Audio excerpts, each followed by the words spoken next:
Forget everything you think you know about the 2025 stock market. The S&P 500 hit all-time highs, but some of the biggest companies in the world didn't just get left behind, they got completely destroyed. We're talking about giants, like Lululemon and Fiserv.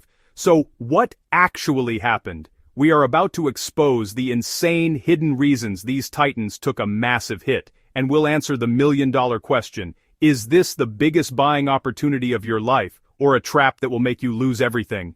Everyone is always chasing the next big stock that's going to change their lives, but what if I told you the real opportunity is in the companies that have already crashed? In a year where the market is hitting record highs, a few of the biggest S&P 500 companies have literally fallen off a cliff. People who thought they were making a safe bet are now staring at insane losses, asking themselves what just happened.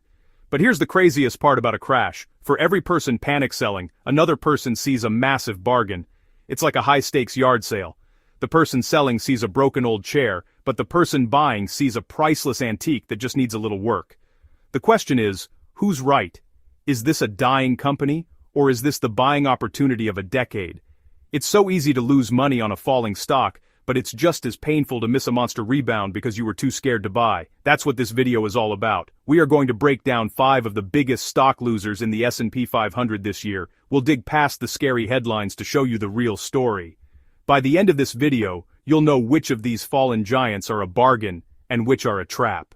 Stock number 1, Lululemon Athletica. Lulu.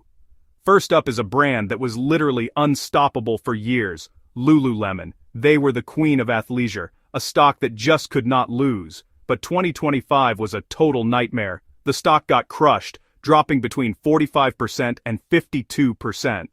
For a company that was supposed to be a market leader, this was an unbelievable fall. So what happened? It was a perfect storm of problems. Think of Lululemon as a high-performance sports car. For years, it was winning every race. But in 2025, it ran into trouble.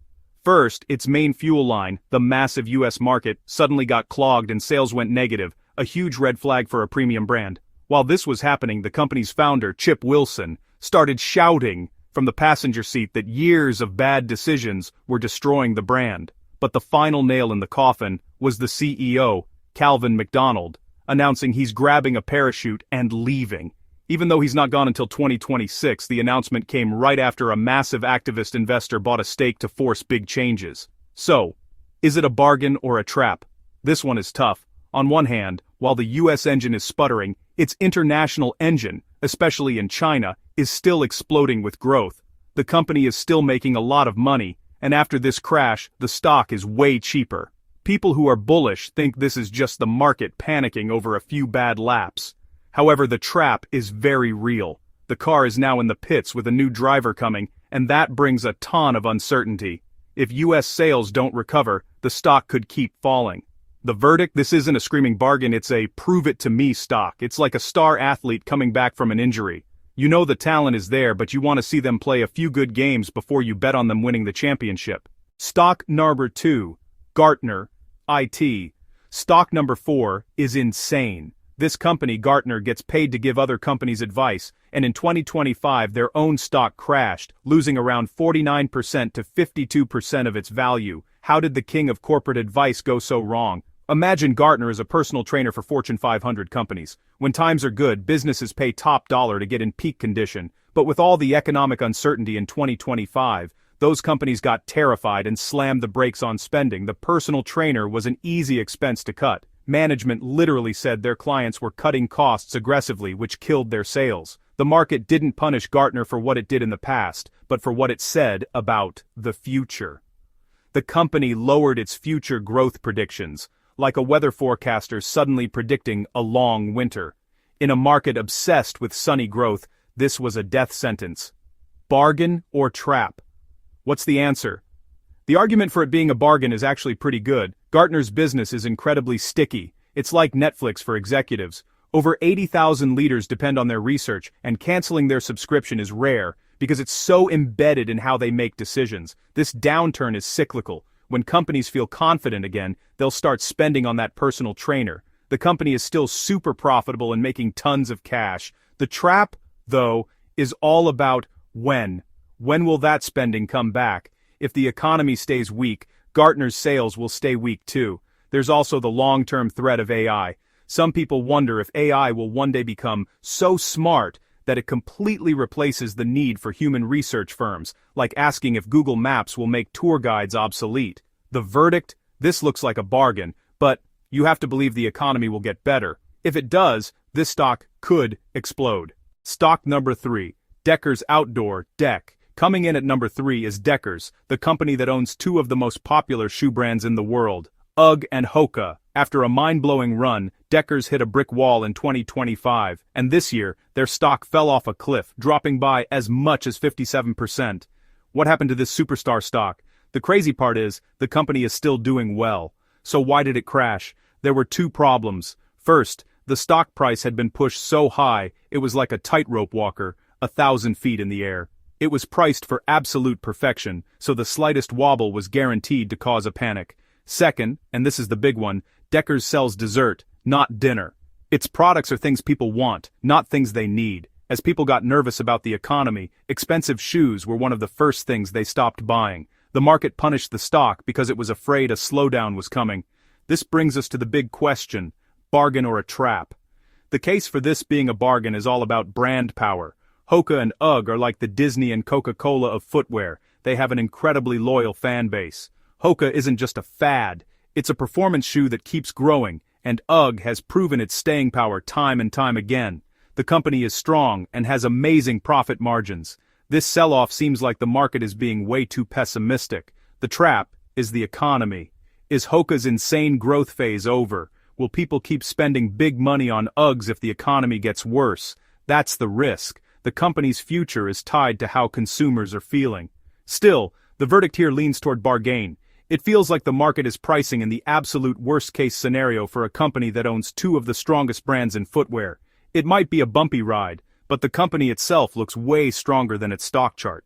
We are about to reveal the two biggest stock crashes of the year, and the numbers are unbelievable. But first, if you're getting any value out of this video, do me a favor and hit that subscribe button right now. And I want to hear from you. Which of these stocks do you think is the best deal so far? Let me know down in the comments. Stock number 4, The Trade Desk, and TTD. Okay, this is where things get crazy. The number 2 crash stock is The Trade Desk, the absolute leader in ad tech. Think of the internet's ad market as a huge, chaotic stock exchange. The Trade Desk is the ultimate trading platform that lets advertisers buy the best ad slots in real time. For years, this was the ultimate growth stock.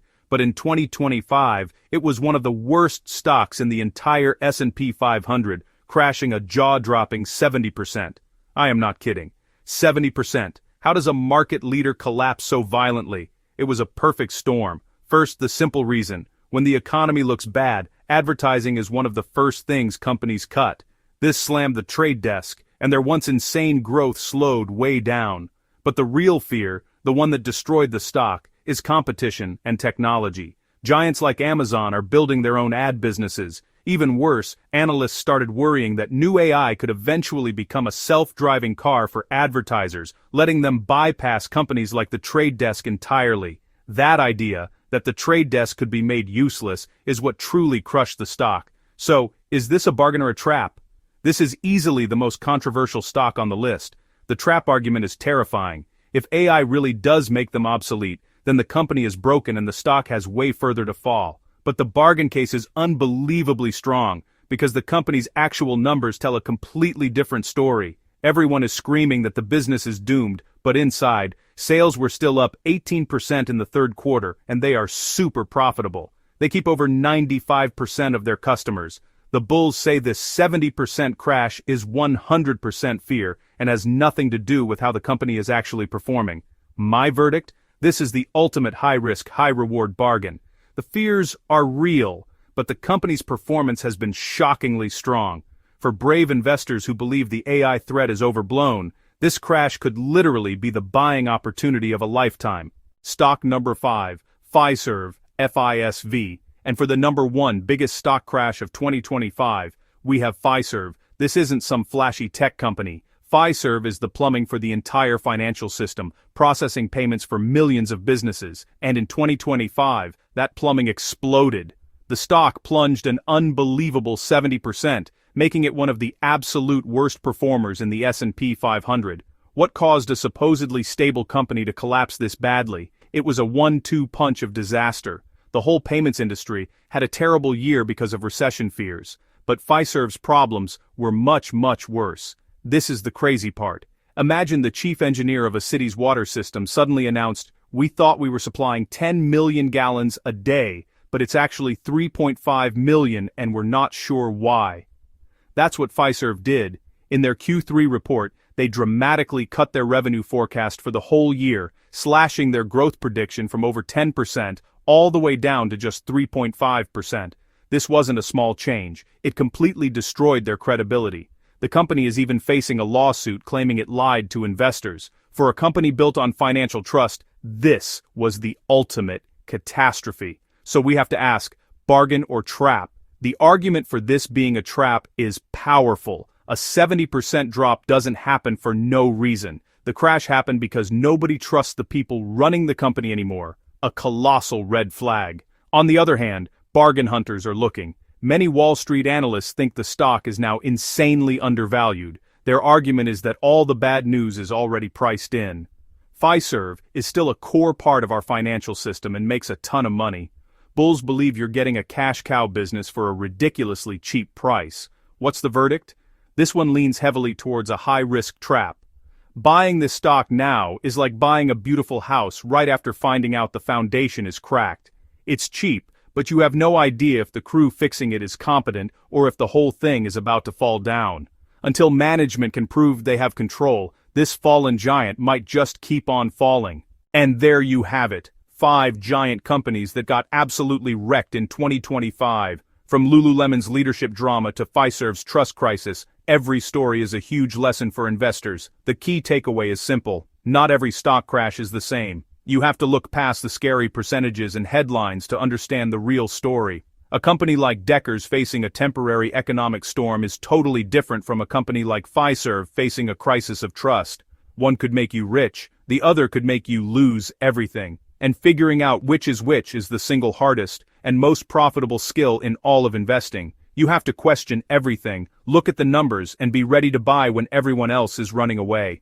Now I want to know what you think. Out of these 5 stocks, which one is going to make the biggest comeback in 2026? Are you watching any of them? I want to see your thoughts in the comments section right now. And if you want more deep dives into the stocks that are actually moving the market, make sure you subscribe to the channel and hit the notification bell so you never miss an update. YouTube thinks that you'll like these other videos. Check them out, and thanks for watching.